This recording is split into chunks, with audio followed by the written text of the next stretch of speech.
Good evening. ఇంతటి సక్సెస్ని ఇచ్చిన ఫస్ట్ మా అనిల్కి థ్యాంక్ యూ వెరీ మచ్. ఎప్పుడు మాతో ఇలాగే ఉండాలి, ఇలాగే డిస్ట్రిబ్యూటర్ని హ్యాపీ చేస్తూ మనం ఇలా సినిమాలు తీస్తూనే ఉండాలి. Thank you. మా సంస్థ మొదలు వచ్చింది డిస్ట్రిబ్యూషన్ నుంచి. ఒక 20 years బిఫోర్ డిస్ట్రిబ్యూటర్కి ఉన్న వాల్యూ ఈరోజు లేదు.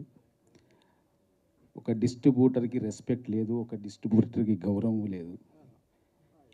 ఇలాంటి సమయంలో డిస్ట్రిబ్యూటర్ తలెత్తుకునేలా చేసిన సినిమా సంక్రాంతికి వస్తున్నాం.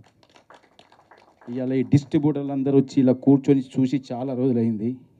డిస్ట్రిబ్యూటర్లు ఇంటర్వ్యూలు తీసుకొని మీడియా చాలా రోజులైంది. ఒకప్పుడు స్టార్టింగ్ ఒక 15-20 సంవత్సరాల క్రితం ప్రతి డిస్ట్రిబ్యూటర్ దగ్గరికి వచ్చి ఇంటర్వ్యూలు తీసుకునేవాళ్ళు. సినిమా ఎలా ఉంది, ఎంత కలెక్ట్ చేసింది, ఏంది అని. ఈరోజు అది లేదు.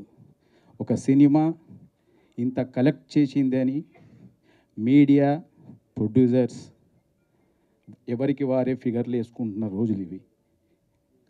నిజాయితీగా డిస్ట్రిబ్యూటర్స్ ముందుకొచ్చి ఈ సినిమా ఇంత చేసింది అని తలెత్తుకొని చెప్తున్న సభ ఇది. Thank you. ఫస్ట్ మా సంస్థ నుంచి ఒక 2-3 years నుంచి అంతగా విజయాలు లేవు, సక్సెస్ లేవు. కానీ మీతోనే ఉన్నాం, మీతోనే ఉంటాం అని మాతోనే కష్టాల్లో సుఖాల్లో ఉన్న మా ఎల్వీఆర్ గారు, మా హరి, మా శోభన్, వీళ్ళంతా ఇప్పుడు కొత్తగా వచ్చిన డిస్ట్రిబ్యూటర్స్ ఈ సినిమాతోనే. కానీ వీళ్ళు మాత్రం మాతో 20 yearsగా ట్రావెల్ అవుతూనే ఉన్నారు. కష్టాల్లో ఉన్నారు, సక్సెస్లో ఉన్నారు. మేము బాధలు పడుతూ ఉంటే వాళ్ళు బాధలు పడ్డారు, అయినా మమ్మల్ని వదులుకోలేదు. ఈ మధ్య కాలంలో చాలామంది మాతో వచ్చారు, సక్సెస్ లేక మమ్మల్ని వదిలి వెళ్ళారు. కానీ వీళ్ళు మాత్రం వెళ్ళలేదు, ఇలాగే ఉన్నారు. Thank you very much. మిమ్మల్ని ఎప్పుడు మేము హత్తుకొనే ఉంటాం.